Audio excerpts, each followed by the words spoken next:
Okay, sorry, I had to step away there for a while, but apparently I did not realize that it would automatically stop. A video would automatically stop recording the minute I exit out of camera mode. Anyway, as I was saying before, the penalty for unjust confinement would exactly be, I would say, about 8 months, 18 months, or 10 years in prison.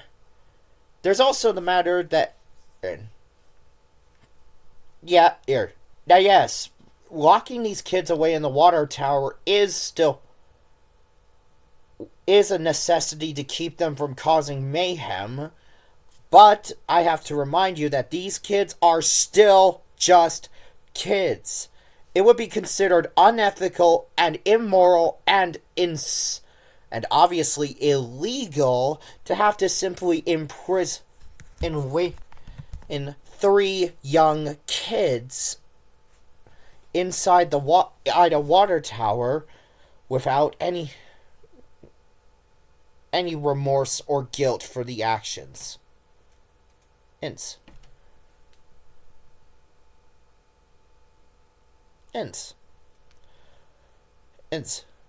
But I think you're aware that Thaddeus Potts, the CEO of Warner Brothers, cares more about money and stability within his studio than he does about the child labor laws.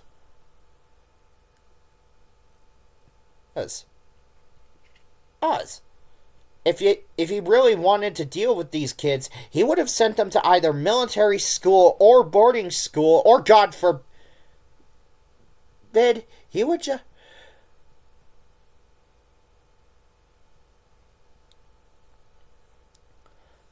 send somewhere you're far away where we wouldn't have to deal with that again. But instead, he decided to commit a very serious crime. I'm a crime that he never answered for because the studio disavowed any knowledge of the Warner's existence in order to protect its reputation and the staff's careers. If Potts was any kind of better man, which he kind of isn't, he would have told the world what he did and what he had to do. But sadly, he did not. And also, there is also the matter of the Warners escaping from the water tower every single time. I mean, every time that they escape. I mean, how the security measures on that tower are lacking. I mean, it would have been easy, not to mention the security staff itself. I mean, come on, one security guard who sleeps all day in the toll booth without almost all day without any regard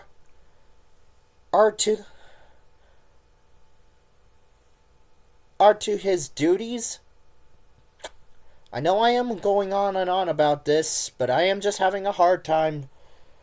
This is my first time, and I'm just rolling with it. Anyway,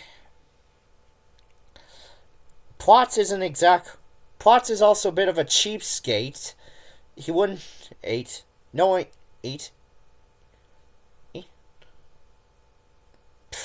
the guy wouldn't have had to hire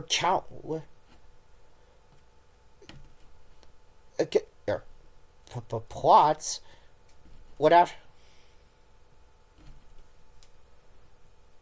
would spend his life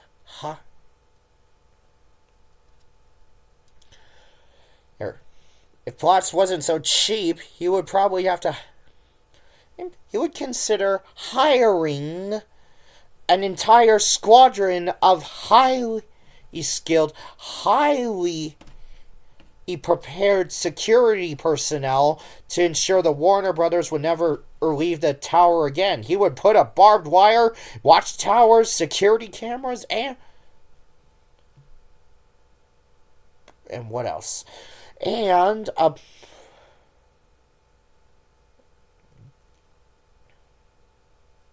tripwires to make any of the Warner Brothers' potential future and the Warner sisters potential future escapes significantly and absolutely impossible.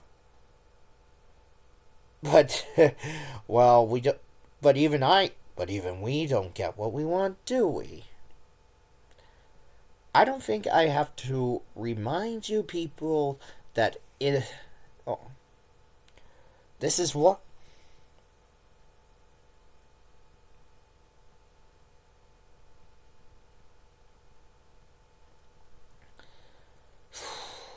What else?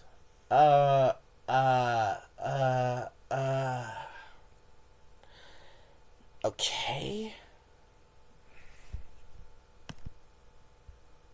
And there's also the fact that Dr. Scratch and Sniff, the studio psychiatrist, was put in charge of the Warner's rehabilitation.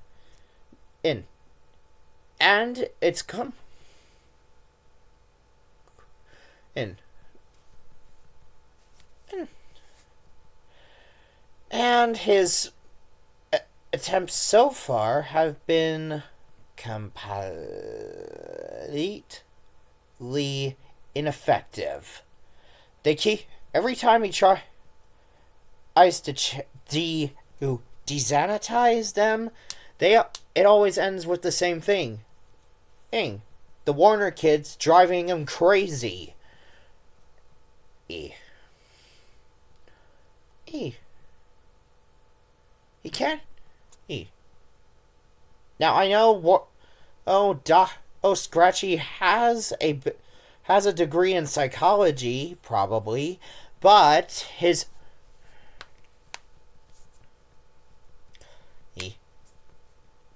but if he maybe.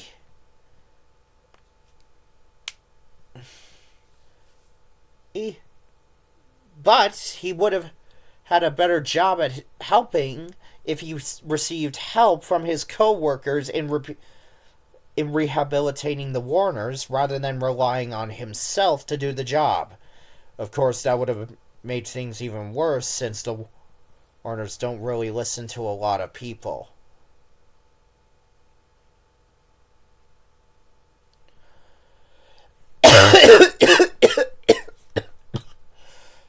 Anyway, there's also the matter of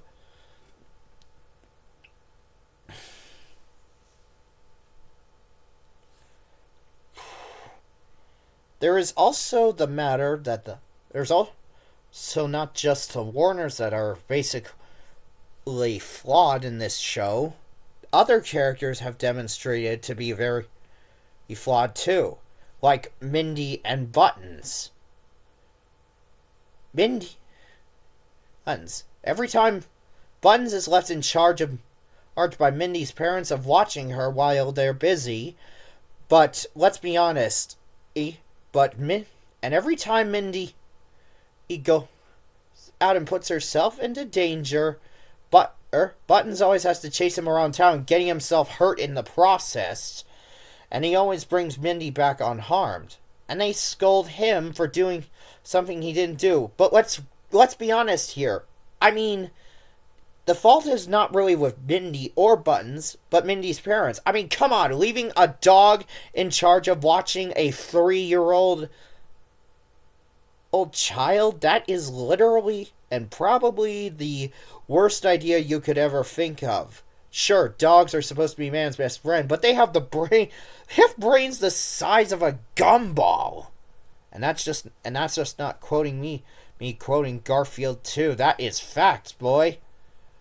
And there's also, and don't get me started on Slappy Squirrel. She's pretty much committed assault, both normal and with a deadly weapon, and causing grievously bodily harm to every one of her her enemies, all because she believes that violence is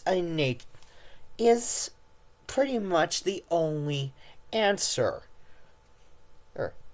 She's just a cranky old bat, so she probably doesn't know any better. But not the worst part is that she's encouraging her own nephew to follow in her footsteps.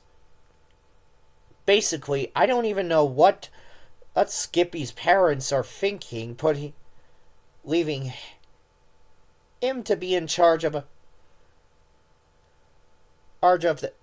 an aunt who's basically very volatile and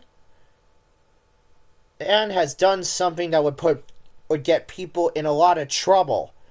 Oh, I mean, for all the stuff Slappy's done, I'm surprised she has never faced time in jail, or that Skippy's parents have forbade him from seeing her again or motivating him to resort to violence. And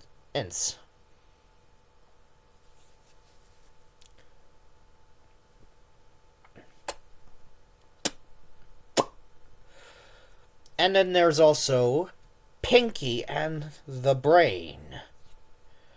They tried to take over the world many times, but at every time they fail. But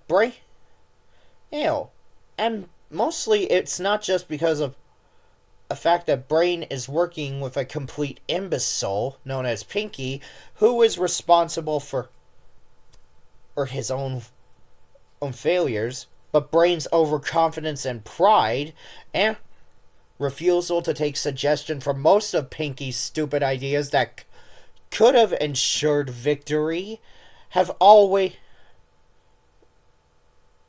sometimes led to their downfall.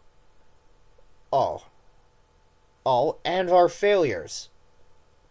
Taking over the world is a serious matter, but it's also one that requires flawless and careful intelligence and planning and auditory sense, not pride and arrogance. Of course, there's also the matter of the fact that they are mice and their small stature can get in the way of their efforts.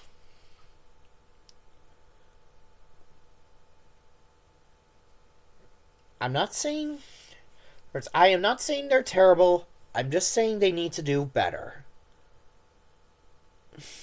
What else? Oh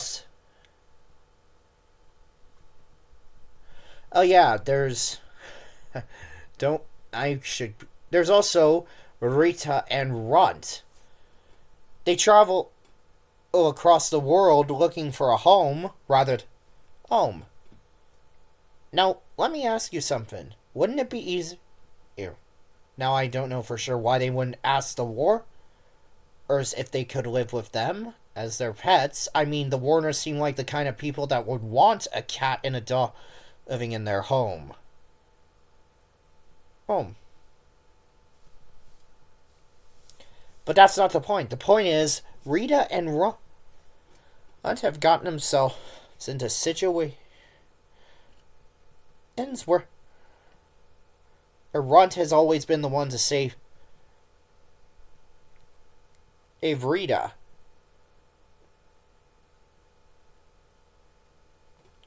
But Runt is stupid enough to think that Rita is a dog and not really a cat. And even if he did know that a dog... And everyone knows that dogs hate cats, but actually, even if Runt did know that Rita was a cat, he would still love her nonetheless. After all the kindness he's shown to that buffoon, to that man, that dog, it's pretty much action. She should know it's actions, not appearances, that define us. And there's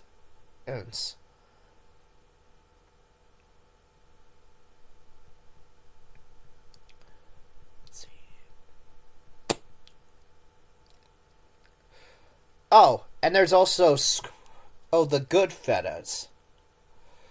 As Pesto, Squint, and Bobby. E. E. They're getting themselves in more trouble than any other character on the show. But it's also the fact that Bobby... No. But honestly, Pesto is a bit of a dumb himself. Because he completely mistook every compliment Squid and gives him for a very for an insult.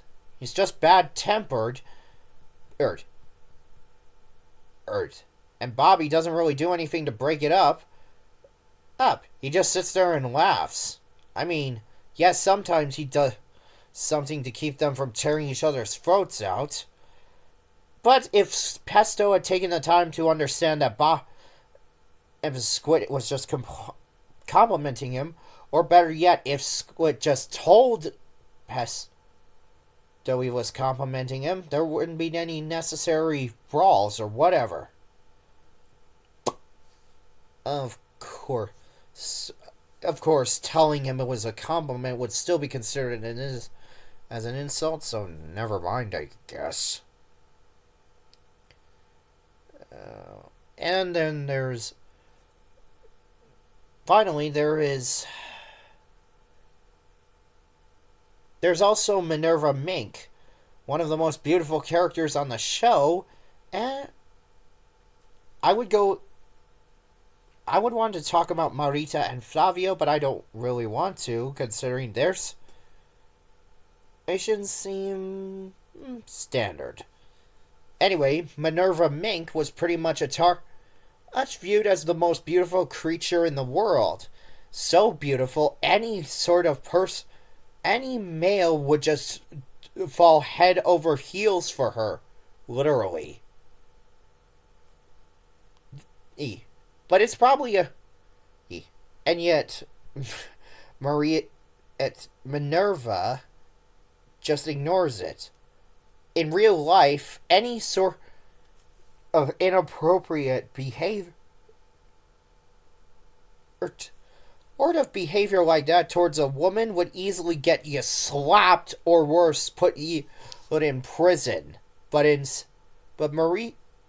Minerva. I've been calling her Maria. Anyway, Minerva, she just treats it as nothing. Of course, she does desire a bit of privacy sometimes. That's what happens when the furry community gets up all on your grills when you're a woman. No offense to that. I love women. Anyway, the point is, in the Animaniacs, almost every single one of the characters has done something that would result in serious legal ramifications. There's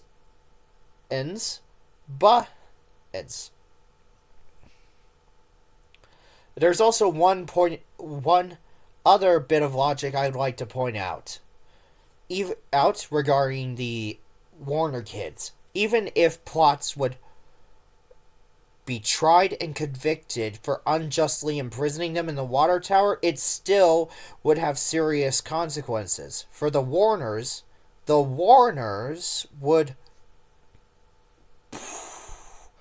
They would be out causing mayhem and mischief without anyone to stop them. Now, sure. And we do not want that, do we? Anyway, I think that about wraps it up for the Looney first episode of Looney Logic. Stay safe for more. Be sure to comment, like, and subscribe. And have a good weekend.